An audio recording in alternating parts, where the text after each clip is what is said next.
പറഞ്ഞോണ്ടിരിക്കണം.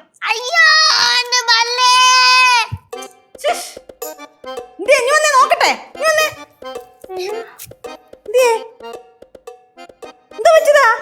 കല്ല് മറ്റേ അല്ല അമ്മൂമ്മ ഈ പല്ലില്ലേ മറ്റേ കല്ല് ഞാൻ ഈ കല്ലിങ്ങനെ തറ കിടന്നപ്പോ ഇങ്ങനെ ഇത് കിട്ടി അപ്പൊ അതങ്ങനെ പൊതിഞ്ഞോണ്ട് വന്നിട്ട് തമാശക്ക് വേണ്ടി കൊടുത്തതാണ്. ഞാൻ അറിഞ്ഞ എവള് നോക്കാൻ തണ്ണാക്കിടുവന്ന്. അല്ല ഞാൻ എവക്കല്ലേ ബോധമില്ലാത്ത ഞാൻ കൊണ്ടുവന്ന് കളിപ്പിക്കാൻ കൊടുത്തു. ആദ്യമേ പറയാൻ എനിക്ക് ഇതിൽ ഒരു പങ്കുമില്ല, ഇവന്റെ മാത്രം ഐഡിയ ആണ്. അമ്മൂമ്മ അതല്ല ഞാൻ ഉദ്ദേശിക്കണത്. ഞാൻ നിങ്ങൾ മനഃപൂർവ്വം ചെയ്തതാണ്.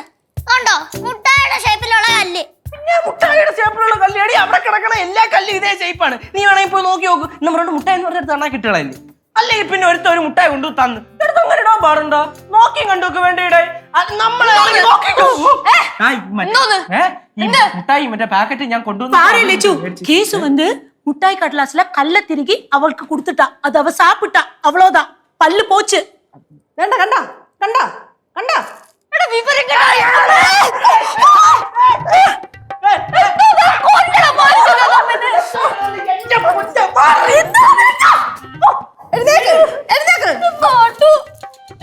എല്ലാരും പോ, നമുക്ക് കിടക്കാനും സമ്മതിക്കൂല.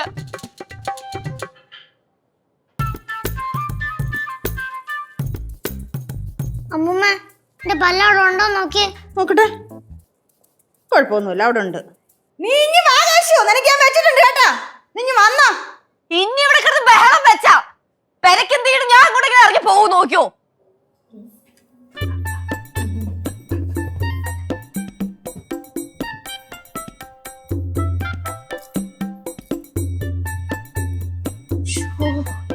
எனக்கு நினைச்சாலே கஷ்டமா இருக்கு. இவ ஒருவேளை கூப்பிட்டு இருப்பானோ, அவ பேசியிருப்பாளோ. ஐயோ, அப்படி இருந்தா நான் என்ன பண்ணுவேன்? ஐயோ, கஷ்டமா இருக்கு எனக்கு. என்ன பண்ணுவேனோ தெரியல. ஐயோ, இவ விஷயத்துல அது கேட்கல. ആന്റി തന്നെ ഒറ്റയ്ക്ക് സംസാരിക്കണേ. அது லட்சு, எனக்கு ரொம்ப பயம் லட்சு. கேசு ஒருவேளை லட்சுமி பாலசுப்ரமணியத்தை கூப்பிட்டு பேசினா என்ன பண்ணுவேன்? കൂപ്പിട്ട് പേസിന അവര് സംസാരിക്കട്ടെ. അതിനിപ്പോ എന്താ?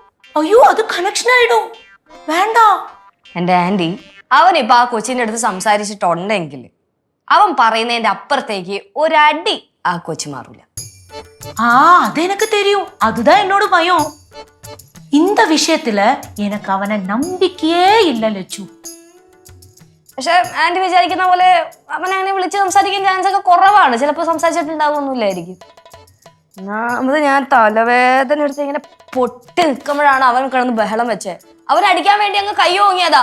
എനിക്കറിയാം അവൻ മാറിക്കളയൂന്ന്. ഇപ്പൊ തലയൊക്കെ കൂടെ കുലുങ്ങിയിട്ടുണ്ടല്ലോ. എനിക്ക് സത്യം പറഞ്ഞിട്ട് ബോംബിട്ട് പൊട്ടിക്കാൻ തോന്നുന്നുണ്ട്. பரவாயில்ல லட்சு, நான் ஒண்ணு பண்றேன். உனக்கு கட்டன் சாய போட்டு தரேன். அப்போ உனக்கு நல்லா ஆயிடும். ആന്റി ഉള്ളത് കൊണ്ട് ഇവിടുത്തെ കാര്യങ്ങളൊക്കെ നടന്നു പോകുന്നു. ലച്ചു, നീ ഇപ്പൊ പോയി പടുത്തുക്കോ. അല്ല അപ്പൊ ഇവിടെ സഹായിക്കാൻ ஒன்னும் வேண்டாம், நானே பண்ணிக்கிறேன். நீ இப்ப போய் படுத்துக்கோ. உனக்கு ஸ்ட்ராங்கா ஒரு கட்டன் சாய நான் போட்டு தரேன். ശരിക്കും